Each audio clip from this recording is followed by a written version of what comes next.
सतनाम साहिब बंदगी परमपिता परमात्मा कबीर साहिब महाराज की जय हो। हे भाइयों मित्रों, हमारा सारा वीडियो निकाल के देखो, आपके हर शंकाओं का समाधान इसमें है। सतनाम साहिब बंदगी। रस बुद्धि किसमें है? रस बुद्धि भोक्तृत्व में है और भोक्तृत्व होता है प्रकृति में स्थित होने से। पुरुषा क्रियत्यथो ही भूंडेय प्रकृति जनगुणानन। परंतु इसमें भी विलक्षण बात है कि रस बुद्धि स्वयं में है। सांसारिक रस तो भोगित्व में है, पर परमात्मा का अंश होने से परमार्थिक रस स्वयं में है। ज्ञान के अखंड रस की अपेक्षा प्रेम का अनंतर रस विलक्षण है। खास आवश्यकता व्यवहार के सुधार की है। परमात्मा की प्राप्ति के बिना जन्मना मरना बंद नहीं होता। जन्म मरण का चक्र चलता ही रहेगा। लंबे रास्ते का अंत आता है, गोल चक्र का अंत कैसे आएगा? परमात्मा की प्राप्ति के लिए अपना व्यवहार शुद्ध करना है। स्वार्थ का त्याग करके दूसरों के हित के लिए चेष्टा करनी है। सबके हित की भावना वाला सदा सुखी रहता है। जो किसी को भय नहीं देता वह अभय हो जाता है।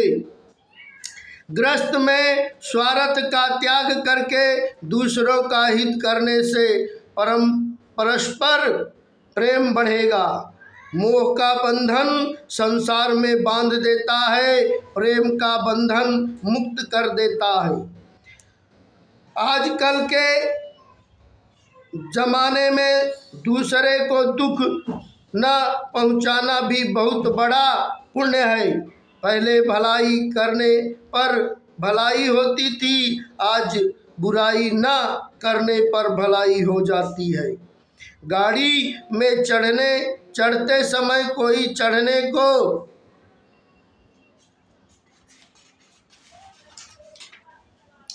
अथवा बैठने को मना ना करे तो समझो कि भला आदमी है। एक भारतीय संस्कृति ऐसी है जो सबका हित चाहती है। अरिहुक अनभल कीन न रामा, काजु हमार तासु हित सोई। रिपुसन करेहूँ पत कही सोई। मानस सबका हित मनुष्य ही कर सकता है। आकाशत्वातिः तोययता गच्छन्ति सगरम। सर्वदेव नमस्कारम केशवा प्रति गच्छन्ति।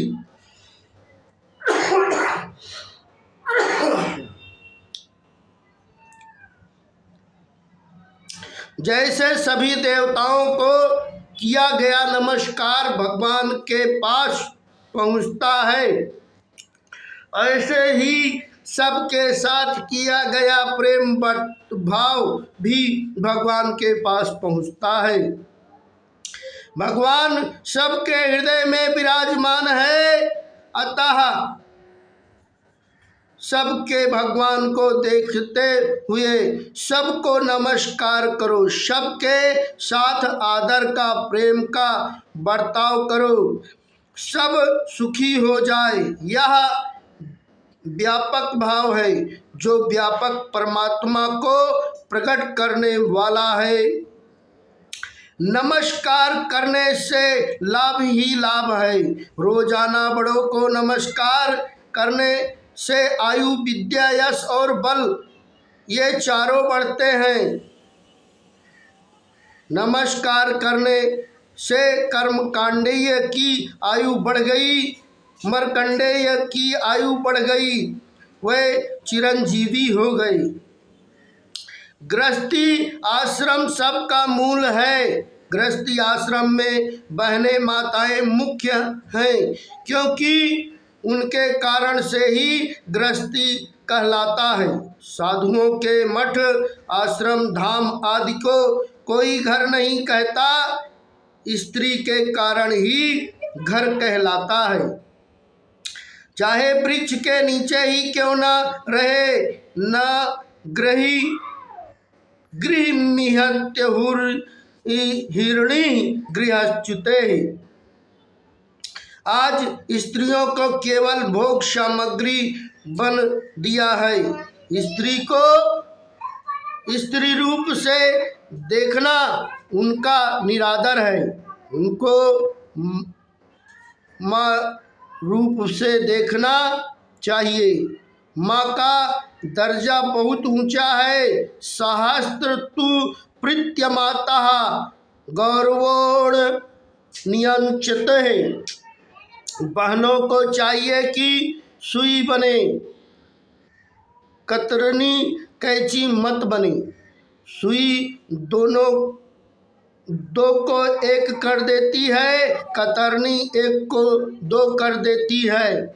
वह ऐसा कोई काम ना करे जिससे कलह पैदा हो। घर में प्रेम रखे। बालकों को भोजन कराने में विषयता मत करें। सास को चाहिए कि बेटी और बहू में लड़ाई हो तो बहू का पक्ष ले। गरीब बच्चों को मिठाई खिलाओ तो शोक चिंता मिट जाएगी। गृहस्थी में बड़ी सावधानी से रहो। थोड़ी सी गलती से भी बहुत बड़ा नुकसान हो सकता है। दूसरा कोई गलती भी कर दे तो उसको सह लो। गृहस्थ एक पाठशाला है जिसमें प्रेम का पाठ पढ़ो। सतनाम साहिब बंदगी।